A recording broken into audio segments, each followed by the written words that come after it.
Hello and welcome to another episode of the DigiTeacher Digest. This week I'm chatting to Phil Bagge, who is an inspector and subject advisor for computing at school in Hampshire in the UK. He has a collection of wonderful resources online which I urge you to access, link in the description below, and has a lot to say about how to teach computing, particularly in the primary school.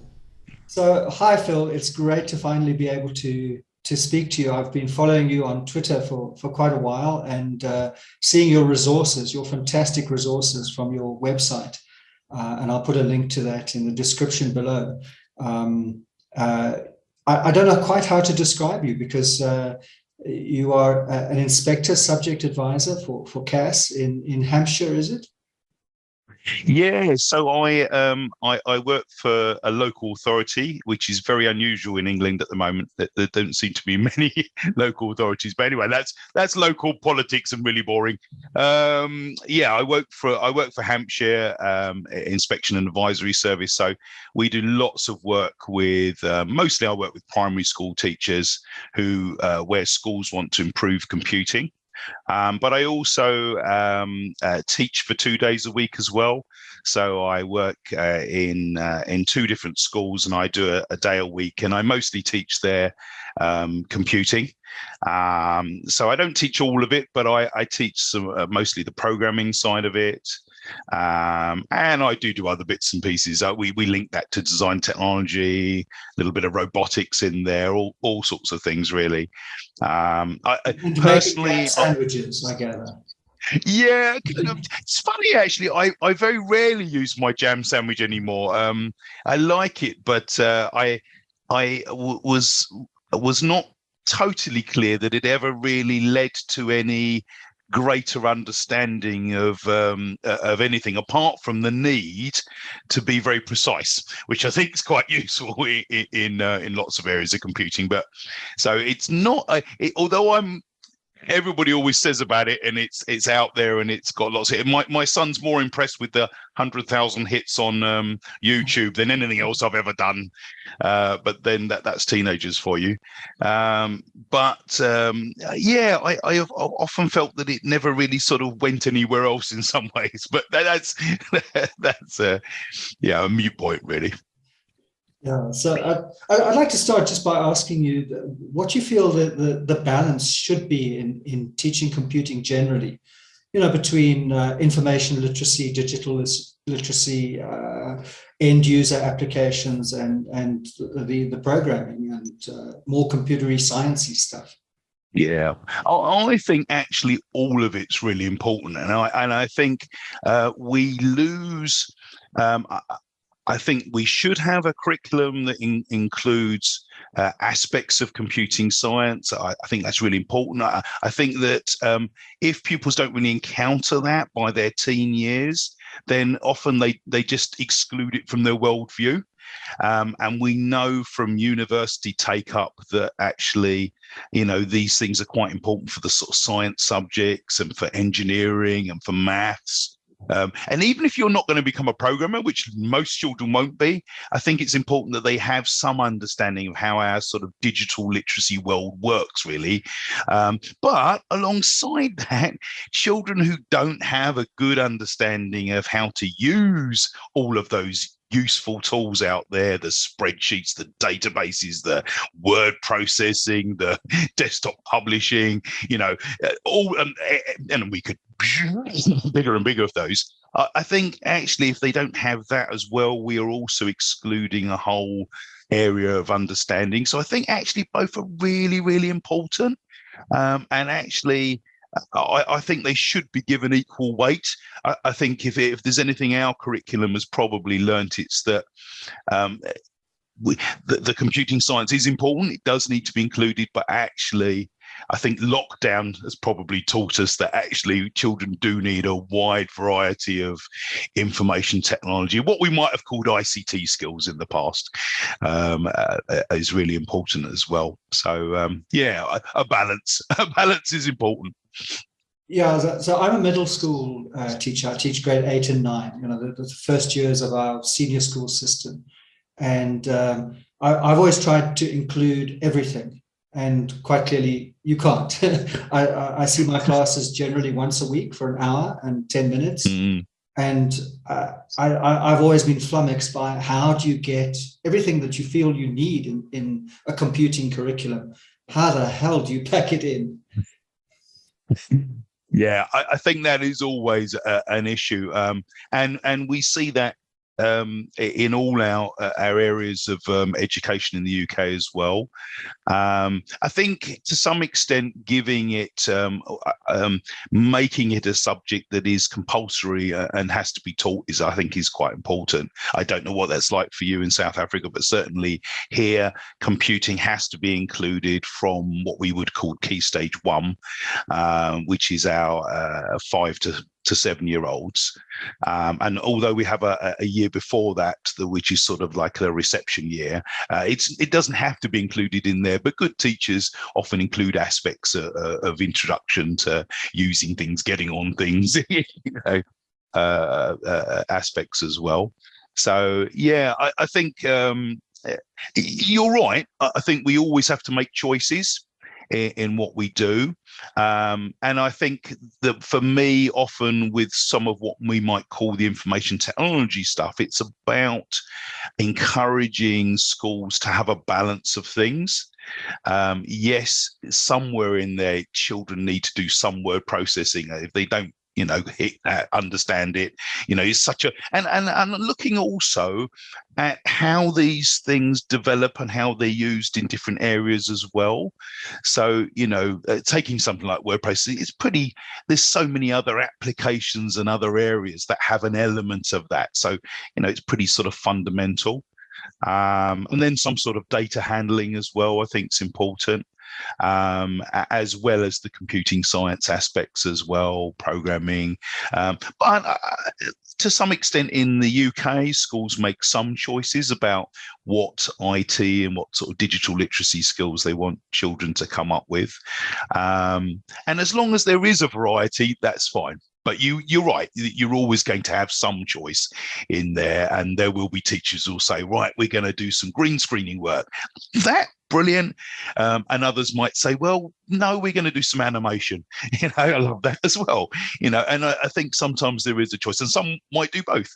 And that's not a problem either. But yeah, having a variety is important, I think. But you're right, you can't do it all. Our stage in South Africa, very briefly, is that the government has introduced draft curricula for making it compulsory for all. But our problem, of course, is we have many, many schools without electricity, many schools without computers, and a huge shortage of anyone capable of, teaching computing generally. So we're facing a massive uphill battle. For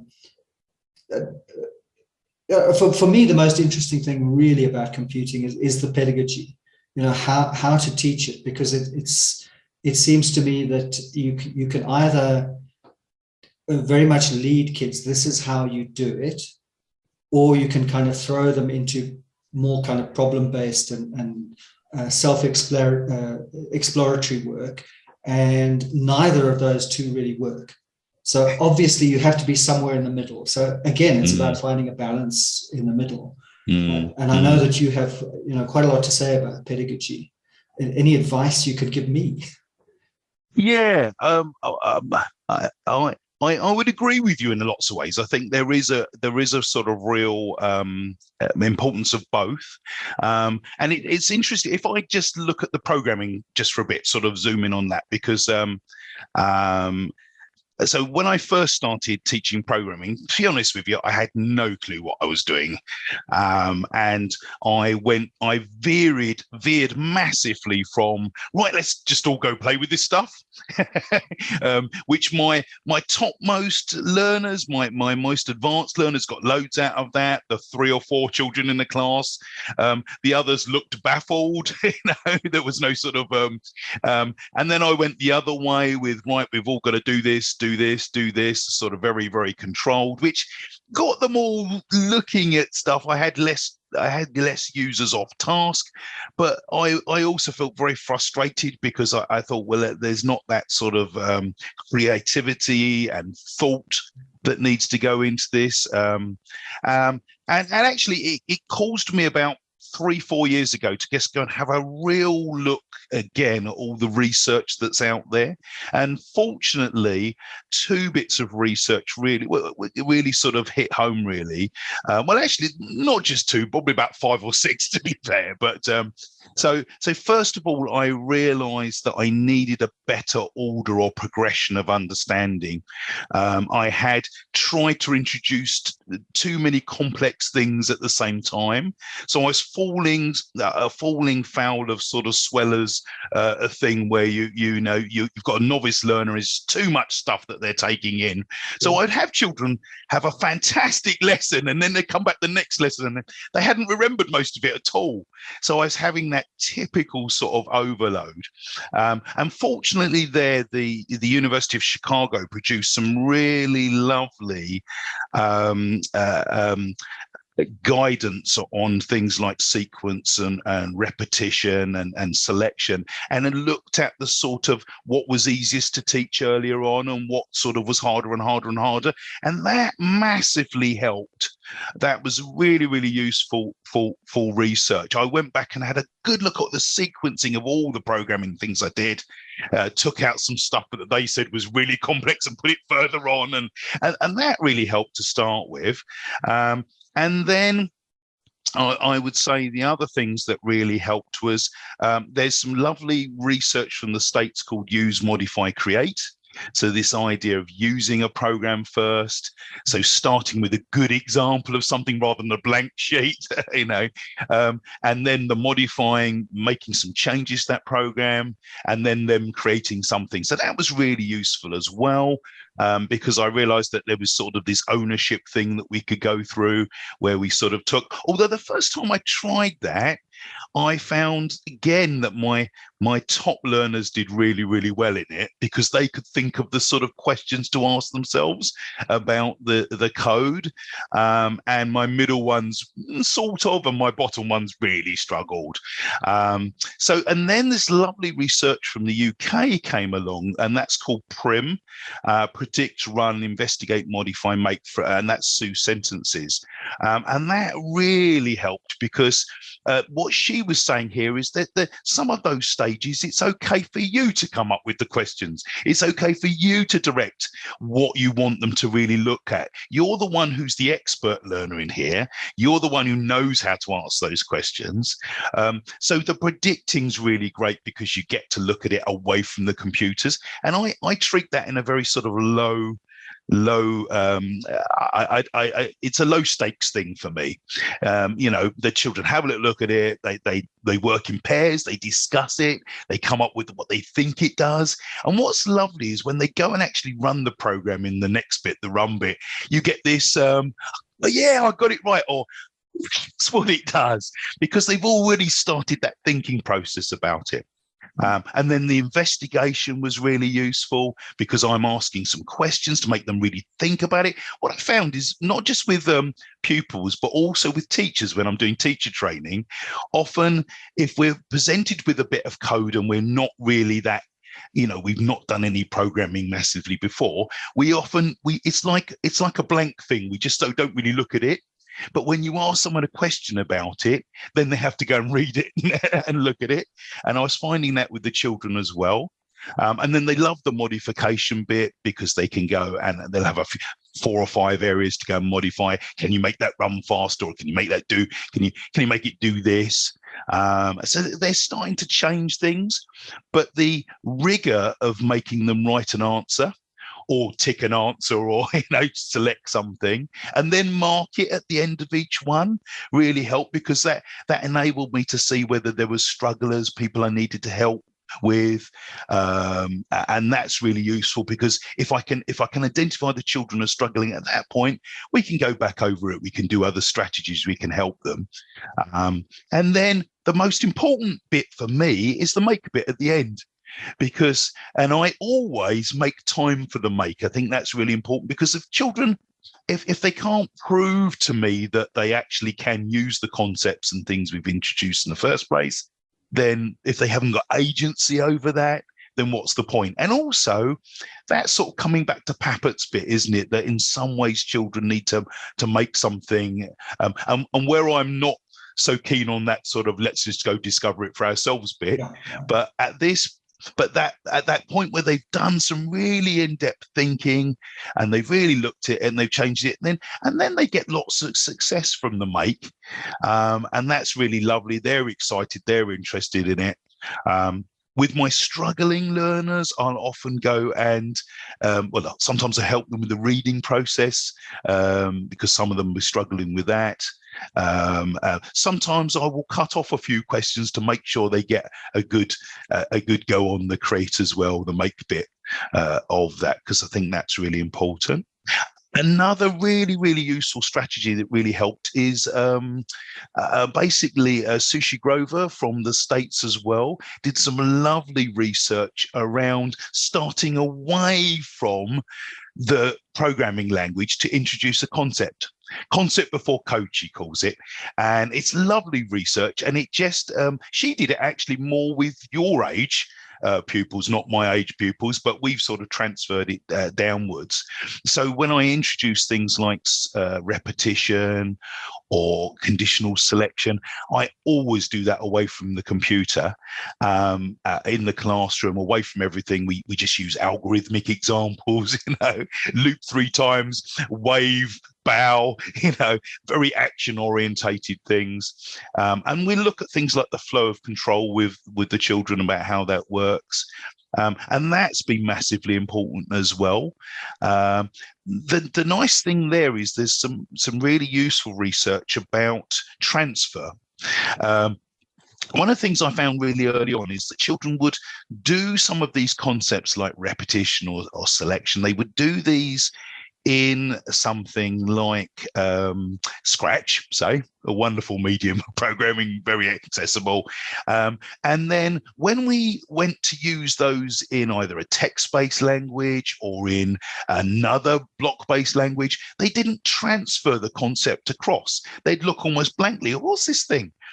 But one of the really useful bits of research was from Israel, and it was about the fact that if you introduce the ideas outside of the programming language, then the children would transfer those ideas much easier. And certainly I've seen anecdotal evidence of that in the classes I teach.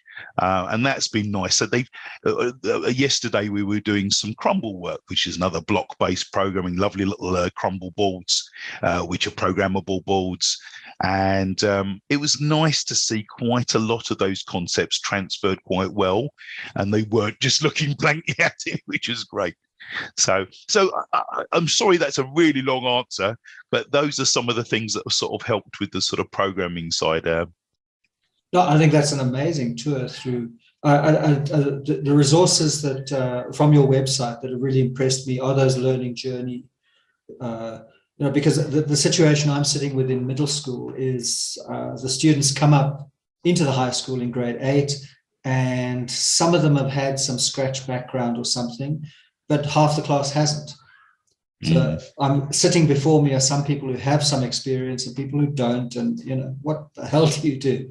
And trying to unpack those learning journeys and to kind of reconstruct that is I think it's quite a task until we have a continuous curriculum which is well designed, and if we ever get there.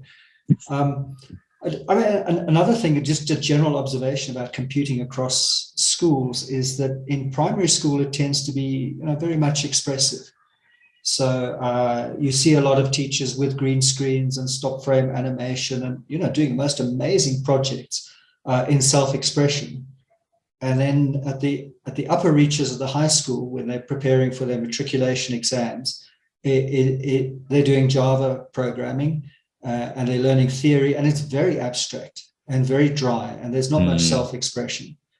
And how do you bridge that that gap between letting children play and express themselves, be creative with technology, and then getting the kind of rigorous skills that they need going forward.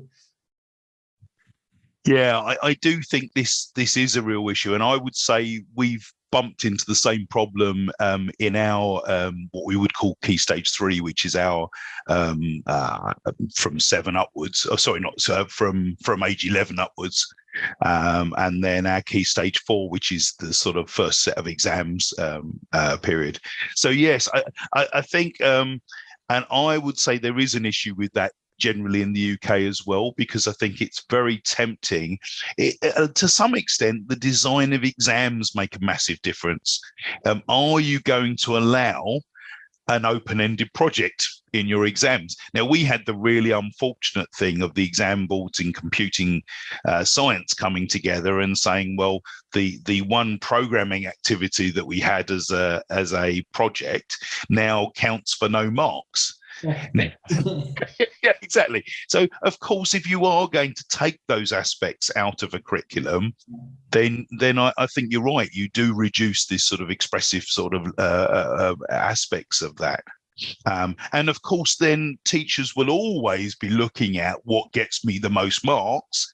So if you can take a program that you know is going to come up and you know you're going to have questions about, and sort of dip into that and dive into it and work out how it, then you're right. I think you will find that some of those aspects get replaced.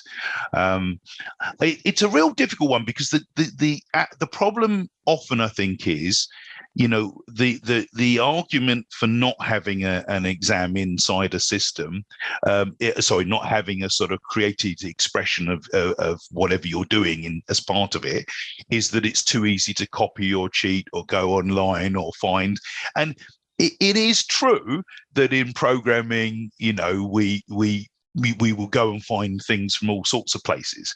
The interesting thing there is, though, if you went for a job in any of those things, the type of open book exam where you have something and you're entitled and allowed to go and look for that is sort of part of the skills that the employer wants. You know, can I go and find a good solution from somewhere else and tweak it a bit? Well, yes, you jolly well do, because the last thing you want is somebody who's got, you know, who might understand all the things of programming, but it's not a clue how to go and find a good example from somewhere else, because that might cost your company millions in research and development. So, you know, maybe we need to look at processes that allow children to go and find things and use things and develop things, and factor those aspects into the marking system, rather than just excluding that you know, because of some of the problems. But that, yeah, it's a difficult area, isn't it? Let's be honest. Well, use, modify, you know. Exactly. My son has a master's in computer science, and he says his whole degree was in Googling. Yeah, exactly. I mean, I'm sitting here at the moment trying to write a flat file database sort of module of work, and you know, I am using Google Query in a thing, and I've spent hours looking up videos to find out how stuff works, you know, and that's exactly what, you know, that's part of. It's one of the reasons I really like. One of the things of trying to do with the IT is use a sort of slightly more connectivist approach. This sort of idea that you know, we give you a sort of basic level of skills, but then we're encouraging you to go and find your own knowledge and learning as well. And I'm very early days with that, but I certainly, at the top end of Key Stage 2 in the 2 schools I'm at, we might look at what are advanced word processing skills. Can you go and find some of those on Google and find out how to do them, and then maybe you can come back and share how you do them with somebody else, you know. So I think we've got to factor that sort of connectivist thing into this learning as well.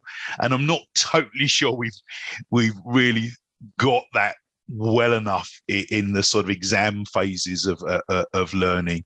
So yeah. Yeah, absolutely. I mean, I'm trained as an English and history teacher, but computer programming was a hobby of mine, which is why I ended up, teaching it. But everything I've learned, I've taught myself online, and it's by downloading code. It won't do exactly what I want, so I have to modify it. And without any knowledge, you can't modify it. No. So just Googling doesn't help unless you have the knowledge to be able to tweak it and change it to your purposes. So I would think that would be totally examinable and acceptable. Yeah, I sometimes think that it's some of the issues are often around in the UK. What happened, I don't know whether you've noticed this as well, but in the UK, somebody spotted that somebody was cheating, made a massive thing about it.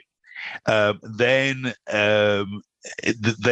you get this all reaction to that. Whoa, no. So then the easiest reaction is just to take those things out of an exam rather than work around a strategy that enables or thinks about or mitigates for. And actually, I think it's foolishness, really, to not have an expression, an aspect of expression. Don't get me wrong. You have to examine knowledge as well, but that sort of procedural knowledge and that sort of is important as well. Yeah. Online. I mean, you mentioned the difficulty of online teaching, but for me, trying to teach online programming was particularly difficult. In high school, where everybody has their cameras switched off and you don't even know if they're there sometimes. They take a long time to answer a question. And when you're teaching programming, you need to be able to get inside the heads of how they're thinking. So, when I go around a classroom, I'm looking over people's shoulders and I'm saying, okay, well, what do you think is not working here? And, and I'm kind of asking them to look at their code and try and identify where the error is. And to try and do that online, I never cracked that. It's interesting. I wouldn't say I cracked it. I think we had this thing that so I taught online for both of my schools, not in the first lockdown, but for us for the second lockdown, we'd already had a Google domain, which was useful. So I moved a lot of the use, modify, create, prim stuff online using Google Docs, which then meant I could at least go into the documents in real time and have a quick look to see what they were doing, whether they were doing anything. That's important, I did use where you can group the children, and so the sort of breakout rooms. So when Google Meet finally went to breakout rooms, I used that a lot, and putting them into groups of 3 or 4. But I've got to be honest with you, there were some groups that worked perfectly. There were other groups who just messed about, let's be honest. And I would drop into the group and check them, and I'd sort of cycle through, and they could ask me for questions and help.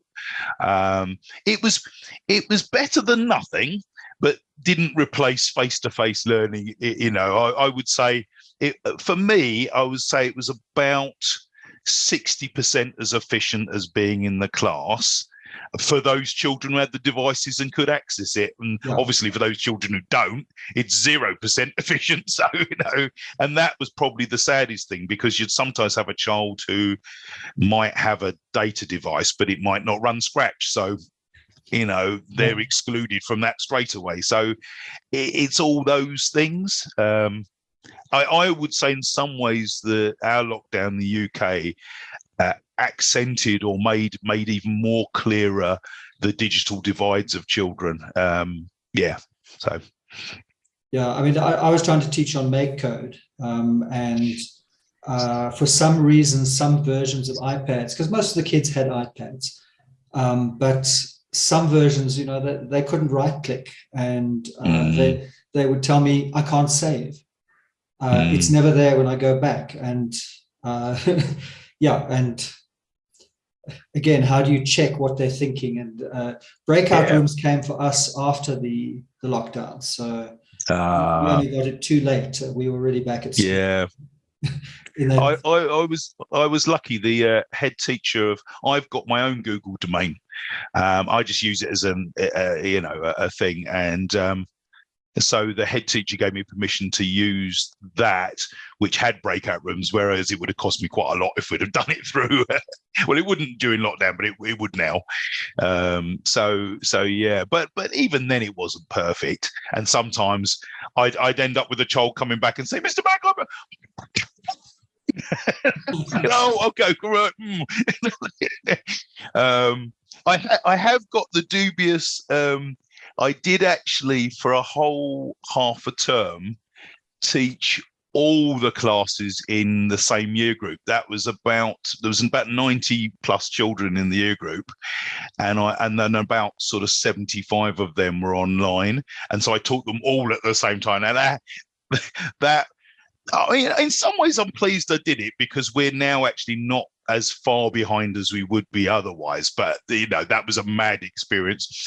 When I came back to school face to face, I remember I'd sometimes get the children to do a bit of planning on a piece of paper, because it was just quicker and easier. And then I'd get them to hold it up in front of the camera, and I'd be like, near, right, stop still. I go, oh, okay, well, it's not bad. All right, go tweak this. And so when I came back to school, they were all holding up their bits of paper. Mr. Bagge, what do you reckon?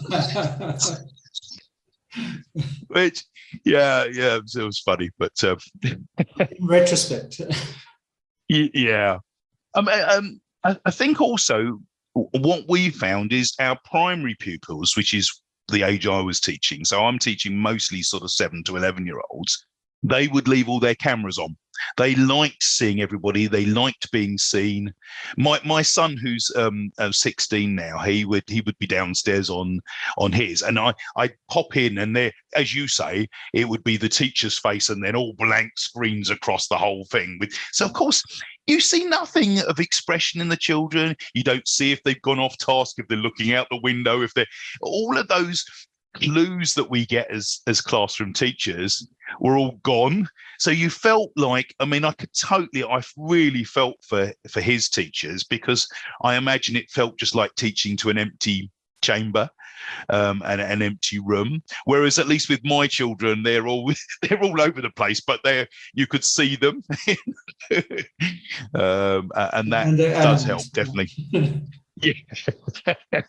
Yeah, a key concern for us for keeping camera off was to preserve data, because we were very aware that families in South Africa, the model is mainly you pay per data. And so right. With mom and dad working online and the kids schooling online, to try and keep those data costs as low as possible. Yeah. Yeah. Well, I mean, we tend.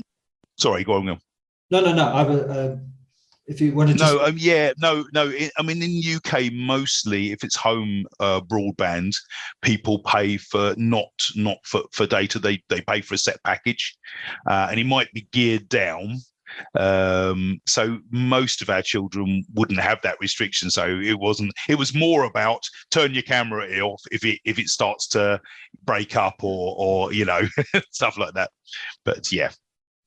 Well, Phil, it's been wonderful talking to you, and I am totally in awe of the resources that you post online. I have to admit I haven't read your books yet, but that's another feather in your cap. Well, what I'd probably say is don't, because I wrote most of those books before really going and having another look at research. But do look out for, because I've got a teaching block-based programming book which is coming out this year, and that is fully research informed, and I'm excited about that. I in some ways I wish I'd sort of waited until I'd done this to write the first one, but so I'd say wait until that one comes out, and then sure, I'd encourage you to read it. The others are okay, but they're from a sort of an earlier period in some ways.